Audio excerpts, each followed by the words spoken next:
Hello, everyone. This is another Black Conservative. I'm Ryan Bowling. Thank you all for joining me. Now, look, whether you on the ground, on the bus, or even in the air, if someone wants to do you bodily harm, they're going to do it. And I'm talking about an individual that hauls off and punches a flight attendant in the back of the head. I saw the video because the flight attendant refused to give him some coffee or something like that. Something real crazy. And you can't help but wonder what is going on in this country. What's going on? Why is there so much a lack of self-control, a lack of self-restraint going on in our country? What's going on here? So we're going to get into this. Let's talk about this. I'm going to read a portion of this article here, and I'm going to give you my opinion. And it starts off, an unruly passenger was arrested for allegedly sucker punching a flight attendant on an American Airlines flight from San Jose del Cabo, Mexico to Los Angeles on Wednesday.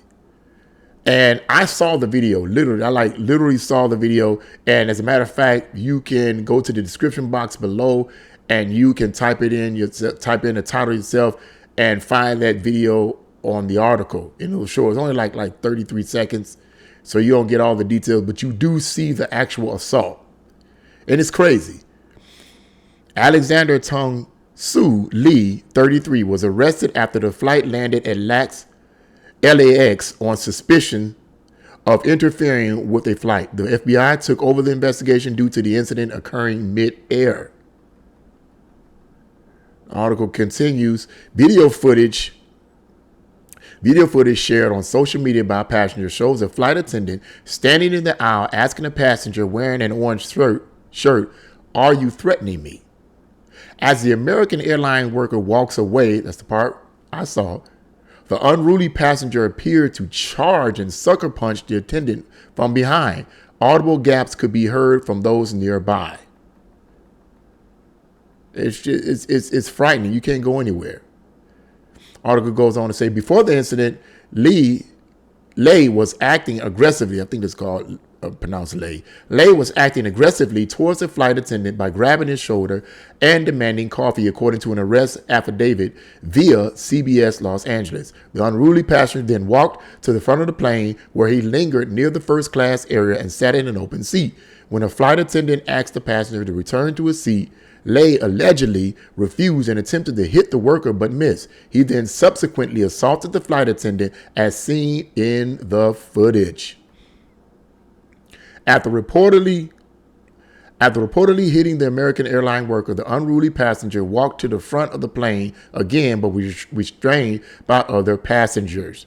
So you guys can read the rest of that article in the description box below. It's pretty straightforward right there.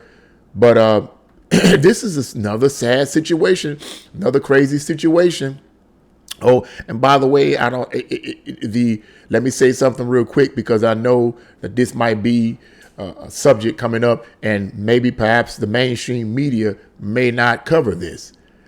And the reason why I believe the mainstream media may not cover this story, this assault, is because the assaultee, the assaulter, is not black. It's not black, it's not white, it's not any of that. He's a foreigner, I believe it's a foreigner. And the individual that was assaulted, I believe, was white. So, but I couldn't see it clearly because the flight attendant that was assaulted, their back was turned. So I couldn't see it clearly, and the video only lasts like 30 to 33 seconds. But the point is that this is getting crazier, and crazier. You can't go anywhere without being assaulted or someone threatening to assault you. And once again, in my opinion, this comes from a lack of not only moral values that's being pushed in our country, but a lack of laws that restrain bad behavior, loose laws that restrain bad behaviors. You're going to continue to get this kind of stuff. And I believe, in part, not completely, but in part, I would say, let me rephrase that. I believe that most, based on the factual data that I have studied and have observed, most of this lawlessness is coming from cities and states that are led by radical Democrats, whether it's on the local level, state level, whatever, doesn't matter. And people who have that kind of worldview, who have a relaxed worldview towards people who have a disposition for violence, you're going to have this kind of breakout of violence, because those who are in positions of power and authority that don't put forth laws that restrain this kind of behavior is going to get worse and worse and worse. The good news is, in America, we have the option as American citizens to vote those people in office and to vote them out of office. That's the good thing about being in a constitutional republic. Okay. We can vote people in office that can put laws forth that restrain this kind of behavior, because this is a major situation in America. I don't care what side you're on, whether you're on the left or whether you're on the right. Most people on the ground level, whether on the left or the right, can agree that crime is a major problem in the cities throughout this country. And this is what you're going to have. You're going to have this kind of lack of restraint, man. People just don't care right now because everything is loosey-goosey. I don't care what you do. If you go fly them, you be in a plane, on a bus or whatever, it doesn't matter. Like in the city of Cleveland, I don't know if they have this in any of you guys' cities on your buses, but in the city of Cleveland, we've had problems with people assaulting the bus drivers. So what the bus drivers, what RTA, Regional Transit Authority, have done is they have built on the buses protective devices to basically shield the bus driver from the passengers getting on. So it's like this clear, thick plastic covering that they can literally unlock it, open it up, and step out. It's like the driver's seat. It's like the driver's seat is a separate cubicle from everybody else. They have their own little heater. As a matter of fact, you get on a bus, you can feel the heat coming from within the little cubicle that's protected by the plastic plexiglass protector doorway. It's almost like a door. As a matter of fact, it is literally a door. They just click it and open it up, and you can put your fare in. Well, the fare boxes is you don't have to click it open. You can just put the fare boxes exposed.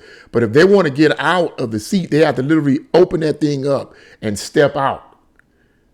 But in the meantime, when they get on that seat, they close it and lock themselves in so you can't assault them, because that's how bad it is. Because we have loosey-goosey laws that are being pushed by radical liberals in positions of authority that make it easy for them. So you have to have this kind of stuff. Sooner or later, these flight attendants are going to have to wear protective gear. I know that sounds kind of humorous, but it is what it is. And let me end the video on this. I was watching this this was actually literally back in, and during the situation with 9/11. I remember watching this special. I cannot remember what channel. I cannot remember who was doing the interview or doing the actual program, rather. But there was talk of creating a what they call I forget the name of it, air marshals. They were going to create a section of what they call air marshals. Now, I don't know if this is going to be done by the FBI or the CIA or DEA or whatever. I think it might have been talked about through the FBI, called air marshals, in which these individuals would go through at least 3 months of training of self-defense, unarmed self-defense, basic shooting tactics and so forth. And they would be on the planes as protectors of what's going, of people getting assaulted and getting hurt. Well, that was several decades ago. And I haven't heard or seen anything like that. I haven't heard or seen anything like that. Why don't they do that? Because according to that article, as a matter of fact, let me end the article on these stats. As a matter of fact, let me end the article on these stats. So listen to these stats here to show you how serious this situation is, or at least with this particular circumstantial situation here, whatever. Let's get into it. This year, as of Tuesday, the FAA has received 1,973 reports of unruly passengers, 680 investigations initiated, and 468 enforcement actions initiated. That's a crying shame that you would have that amount of incidents occurring over something like that. But that just goes to show you that you're not safe even in the air. So if you're not safe even in the air, should not the FBI or whatever one of those alphabet agencies made that proposition over 20-something years ago? I remember it. I saw it. Shouldn't you guys be trying to do something about that? I haven't heard nothing about the air marshals. If there were air marshals, they would have tackled that person, put handcuffs on them, unless there was air marshals and the news reporters didn't cover it. But I highly doubt that. What's going on here? What's going on? Order out of chaos. Order out of chaos. But hey, that's what I wanted to say about that. What do you guys think about this? Leave your comments in the comment section below. Like, share, and subscribe to this channel. God bless you all, and see you again.